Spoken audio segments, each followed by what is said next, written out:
Good morning all of you. आज मेरे साथ है CMA इंटर रैंक 1 सर्वेश साबू।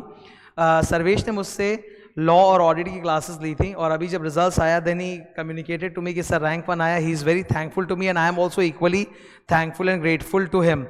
देखो, कोई भी स्टूडेंट जब रैंक लाता है तो मुझे बहुत ज़्यादा अच्छा लगता है अगर वो मुझे कम्युनिकेट करे अपना रैंक, और मुझे अपना अगर वो बताता है कि हाँ सर ये फ़ायदा वो क्लासेस करने से मुझे बेनिफिट हुआ, तो मुझे भी बहुत ग्रेटफुल फीलिंग आती है कि yes somebody is grateful to me and I am also equally grateful to him और हर। तो आज ही हम लोग के साथ है CMA रिलेटेड, एग्जाम रिलेटेड पढ़ाई कैसी करनी चाहिए उसके कुछ टिप्स ये हम लोग के साथ शेयर करेगा। मैं इससे एक एक करके क्वेश्चन पूछते जाऊंगा जो मुझे लगता है कि सबसे ज़्यादा प्रोमिनेंट इंपॉर्टेंट क्वेश्चंस होता है जो स्टूडेंट्स को चाहिए, और ये आप लोगों को गाइड करता रहेगा। तो मेरा पहला सवाल सर्वेश से है कि डेली कितने घंटे पढ़ाई करते हैं? बिकॉज क्या है कि फाउंडेशन और इंटर एग्जाम के बीच में आप जानते हो कि 10 से 12 महीने का गैप होता है। तो सबसे पहला सवाल आता है कि डेली हम लोगों को कितने घंटे पढ़ना चाहिए? सर डेली मतलब जब शुरुआत में तो आप ट्यूशन करते हो तो आपको टारगेट रखना चाहिए कि एग्ज़ाम देने के 4-5 महीने पहले आपका ट्यूशन ख़त्म हो जाए एटलीस्ट, और उस टाइम पे वो शुरू का 10 मंथ्स आपको 8 आवर्स 10 आवर्स पढ़ना चाहिए, लेकिन फिर लास्ट का 2 मंथ्स में आपको थोड़ा एक्सीड करके 12 आवर्स तक ले जाना चाहिए। और एग्ज़ाम टाइम पे तो आप पूरा टाइम ही पढ़ते रहते हो, तो daily on an average 8 hours शुरू के टाइम पर और फिर 10 to 12 आवर्स। Yes sir. तो जैसा कि इसने बताया इसकी स्टडी आवर्स बहुत ज़्यादा थे। एक और जो सबसे बड़ा प्रॉब्लम आता है एग्जाम्स में, स्पेशली CMA में, कि CMA के एग्जाम्स में कोई गैप नहीं होता। ये तो तुम जानते हो कि रैंक लाने के लिए दोनों ग्रुप हम लोगों को साथ में देना पड़ता है, ग्रुप वाइज नहीं होता। ग्रुप वाइज अगर देते हो तब तो एक दिन का गैप आ जाएगा CMA एग्जाम में, लेकिन अगर दोनों ग्रुप एक साथ दे रहे हैं तो कोई गैप नहीं, डेली एग्जाम देने जाना है 8 दिन। तो उसमें बहुत प्रेशर होता है। तो how to handle that pressure, उसके लिए कोई एडवांस में तैयारी करनी होती है क्या? यस सर, बेसिकली आपको थोड़ा सा सेल्फ नोट्स प्रिपेयर करना चाहिए कि आप जितना भी कंसेप्ट है उसको समराइज़ कर लो ताकि आपका रिवीजन बहुत क्विक हो सके। और प्रैक्टिकल पेपर्स में मैं बोलूँगा कि आपको क्वेश्चन मार्क करके रखना चाहिए कि 4-5 क्वेश्चंस हर चैप्टर से जो आपको लगता है इंपॉर्टेंट है या फिर जो रेगुलरली पूछे जाते हैं वो सबको मार्क करके रखो और बस वही क्वेश्चन देखो। फिर आपको ऐसा फील ही नहीं होगा कि आपका सिलेबस बहुत बाकी है। अगर आप कॉन्फिडेंटली जाओगे एग्जाम में कि आपका कुछ बचा ही नहीं है, तब तो फिर वो कॉन्फिडेंस रिफ्लेक्ट करेगा ना पेपर पर। तो अगर आप नोट्स बनाओगे तो बहुत इफेक्टिव होगा सर। तीसरा मेरा क्वेश्चन है, जैसे रैंक लाना है तो आपका स्कोर बहुत ज़बरदस्त होना चाहिए। आई थिंक कितना मार्क्स है तुम्हारा? सर 619। तो 800 में से 619 marks is actually too much, और वो भी जिस तरह से अभी एग्जाम्स में डिफिकल्टी आ रही थी स्टूडेंट को टाइप करने में, अटेम्प्ट करने में, तो 619 इज टू मच। तो मेरा एक क्वेश्चन है कि रैंक लाना है, आठों सब्जेक्ट को बैलेंस करके पढ़ना पड़ता है, थ्योरी को भी प्रैक्टिकल को भी। तो थ्योरी और प्रैक्टिकल पेपर्स को किस तरह से बैलेंस किया जाए प्रिपरेशन में? यस सर, तो बेसिकली हमारे में ऐसा है कि 4 सब्जेक्ट्स है जो थ्योरी है, और जनरली लोगों को थ्योरी में थोड़ा प्रॉब्लम होता है। फिर लोग सोचते हैं कि हम थोड़ा डिले कर दे, लास्ट में पढ़ लेंगे ना थ्योरी। वैसा नहीं करना चाहिए। अगर आप रेगुलरली एक थ्योरी और एक प्रैक्टिकल उठाओगे तो आपको कभी बैकलॉग नहीं लगेगा थ्योरी का, और फिर आप उस चीज़ को आप भुला नहीं पाओगे कि हाँ ठीक है हम थ्योरी पूरा भूल चुके हैं, अब उसके बाद वापस से हमको स्टार्ट से बिगिन, मतलब एकदम शुरू से बिगिन करना है, वैसा नहीं होगा। आप रेगुलरली थ्योरी के टच में रहोगे तो बहुत इफेक्टिव रहेगा। और मतलब इसके लिए बेसिकली ऐसा है, थ्योरी और प्रैक्टिकल आप दोनों में स्कोर का अच्छा करोगे तभी मार्क्स आपका जनरेट होगा अच्छा, और पासिंग भी तभी पॉसिबल है और रैंक भी तभी पॉसिबल है अगर आप आर्टों में अच्छा करो। तो थ्योरी को इक्वली बैलेंस करना चाहिए। नेक्स्ट क्वेश्चन मेरा पर्सनल क्वेश्चन है कि लॉ ऑडिट की जो क्लासेस तुमने मुझसे ली, वो मेरे क्लासेस, मेरे बुक्स, नोट्स वगैरह, वो तुमको किस तरह से हेल्पफुल साबित हुआ एग्जाम्स में और प्रिपरेशन में? यस सर, तो मेरा जैसे मैं खुद भी बहुत डरता था थ्योरी सब्जेक्ट से, बट सर का जैसा नोट्स है एकदम समराइज नोट्स है। सर का चार्ट्स, लर्निंग एड्स सब पूरे कॉन्सेप्ट्स को एक चार्ट में कर देते हैं जो आप 2 से 3 मिनट में आराम से रिवाइज कर सकते हो। जो लर्निंग एड्स है बहुत इंटरेस्टिंग लर्निंग एड्स है, तो वो भी बहुत ईजी पड़ जाता है। सर के डायग्राम्स और कलरफुल इंटरैक्ट एकदम अट्रैक्टिव रहता है वो कॉपी नोट्स, तो आपको कम्बरसम बहुत टायरिंग नहीं लगता है पढ़ने में, तो आपको बहुत इंटरेस्ट जनरेट करता है वो थ्योरी सब्जेक्ट में। सर मेरे लिए तो बहुत हेल्पफुल था सर, और लास्ट मोमेंट पे भी जब रिवाइज करना था तो मुझे लॉ ऑडिट के लिए अलग से नोट्स बनाना ही नहीं पड़ा, क्योंकि सर आपका हर एक चैप्टर का फुल नोट्स के बाद एक समराइज नोट्स रहता है, तो वो बहुत इफेक्टिव था कि बस आपको लास्ट में तो बस वही समराइज नोट्स पढ़ के जाना है, पूरा रिवाइज करने का जरूरत नहीं पड़ेगा। Yes sir.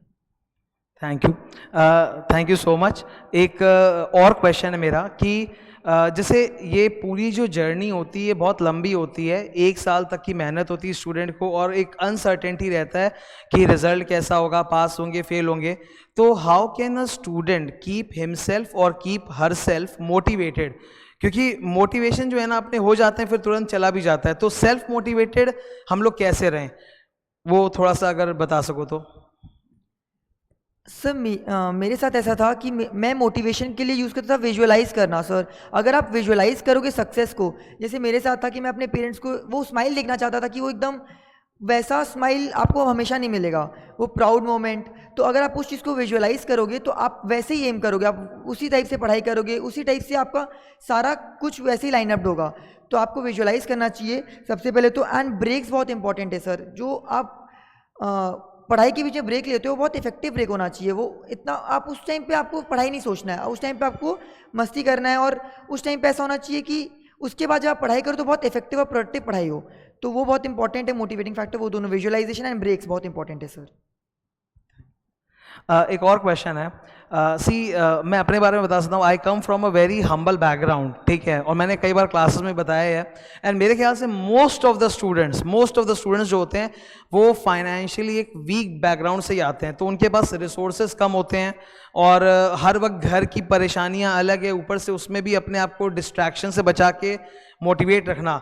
तो इसके ऊपर थोड़ा सा अगर लाइट शेड करो कि एक स्टूडेंट किस तरह से अपने घर के पारिवारिक डिस्ट्रैक्शन या फाइनेंशियल प्रॉब्लम से ओवरकम करके पढ़ाई कर सके।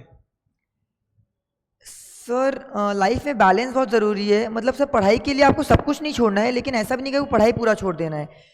सर बहुत बार ऐसा होता है कि कुछ फंक्शंस है, फैमिली फंक्शंस है, तो आप अटेंड करो ना, लेकिन आपका एक रिस्ट्रिक्टेड टाइम होना चाहिए कि मेरे को बस उतने टाइम के लिए अटेंड करना है। मेरा जो रूटीन है मेरे को उसको हैम्पर नहीं करना, मेरे को पढ़ाई कर लेना है, आगे पीछे उतना टाइम मेरे को पढ़ाई के लिए निकालना है। और फाइनेंशियल प्रॉब्लम्स का ऐसा बात है सर, तो मैक्सिमम लोगों के केस में ऐसा फाइनेंशियल इश्यूज होते ही हैं कि फाइनेंशियल इश्यूज है, तो कुछ कुछ सब्जेक्ट्स जो आपसे खुद से हो सकते हो आप खुद से लेते हो, जो खुद से पढ़ने की कोशिश करते हो, जिसमें आपको क्लासेस लेना हो क्लासेस लो। टीचर्स बहुत हेल्प करते हैं, आपको रेगुलर अपडेट करते रहेंगे। तो फाइनेंशियल इश्यूज़ के लिए भी आपको पेरेंट्स से सपोर्ट मिलते रहता है कि यार ठीक है आप पढ़ाई करो ना, पढ़ाई के लिए कभी किसी को मना नहीं होता कि पर ठीक है पढ़ाई तो करो, पढ़ाई एक बेसिक नीड है, वो करनी ही चाहिए सर। तो वो मैनेज वैसे करना है। That was really very good answer कि पेरेंट्स का सपोर्ट पढ़ाई में तो रहता ही है, भले ही कितने भी फाइनेंशियल कंस्ट्रेंट्स हों।